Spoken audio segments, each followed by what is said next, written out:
साल 1995।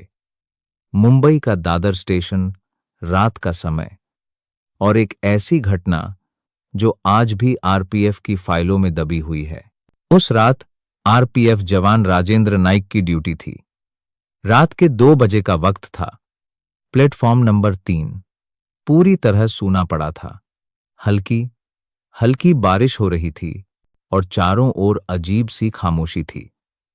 राजेंद्र ने अपने थर्मस से चाय निकाली और प्लेटफॉर्म की आखिरी बेंच पर बैठ गया। तभी उसे एक बूढ़ी औरत दिखी, सफेद साड़ी में, गीले बाल, हाथ में पुरानी सी थैली। वो प्लेटफॉर्म के किनारे किनारे चल रही थी, जैसे किसी ट्रेन का इंतजार कर रही हो। राजेंद्र उठा और उसके पास गया। माई, इतनी रात को यहां क्यों हो? उसने पूछा। औरत ने उसकी ओर देखा, पर कोई जवाब नहीं दिया।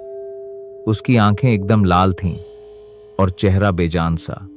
राजेंद्र को अजीब महसूस हुआ, लेकिन उसने सोचा शायद कोई बेघर महिला होगी। वो वापस अपनी जगह आ गया, पर अगले ही पल जब उसने पीछे मुड़कर देखा, वो औरत गायब थी। प्लेटफॉर्म एकदम साफ था, कोई आवाज नहीं, कोई परछाई नहीं। राजेंद्र की रोंगटे खड़े हो गए। उसने टॉर्च लेकर पूरा स्टेशन चेक किया, पर कहीं कोई नहीं था। उसने अगले दिन अपने साथी जवान सलीम शेख को यह बात बताई।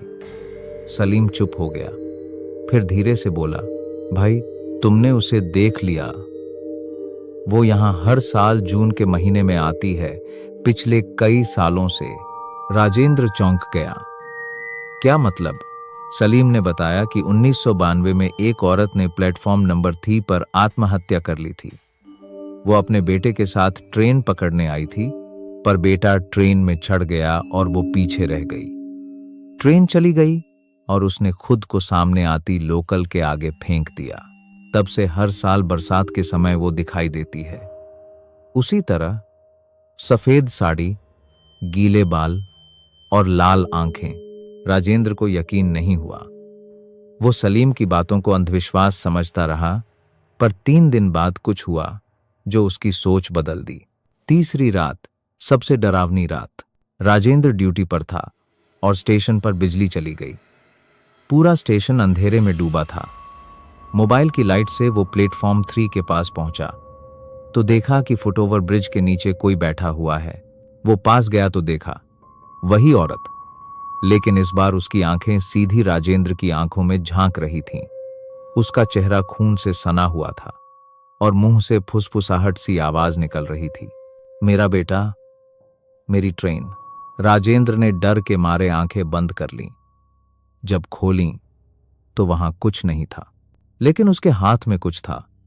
एक पुराना ट्रेन टिकट जो 1992 की तारीख का था। इसके बाद क्या हुआ? इस घटना के बाद राजेंद्र ने अपनी ट्रांसफर की अर्जी दे दी। उसने खुद आरपीएफ में लिखित शिकायत दर्ज की, पर कोई कार्रवाई नहीं हुई। उल्टा उसे मेंटल फटीग कहकर सस्पेंड कर दिया गया। कुछ सालों बाद सलीम भी उसी जगह ड्यूटी पर था और प्लेटफॉर्म 3 के पास संदिग्ध हालत में उसकी लाश मिली। मौत की वजह साफ नहीं थी। आज भी पुराने आरपीएफ जवान कहते हैं कि प्लेटफॉर्म नंबर 3 पर रात 2 से 3 बजे के बीच कोई खड़ा नहीं होता।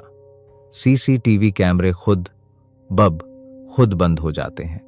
कई यात्रियों ने शिकायत दी है कि रात को एक औरत दिखाई देती है जो सामने खड़ी ट्रेन में कूद जाती है, पर पास जाकर देखने पर कोई नहीं होता।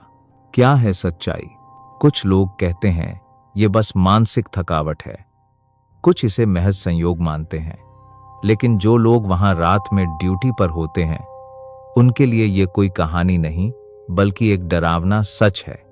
आरपीएफ की पुरानी फाइलों में आज भी एक केस नंबर 377/R/1992 मौजूद है, जिसमें दर्ज है एक महिला की आत्महत्या की खबर और राजेंद्र नाइक का बयान, जिसमें उसने लिखा था, वो औरत सिर्फ आत्मा नहीं है, वो अब उस जगह का हिस्सा बन चुकी है।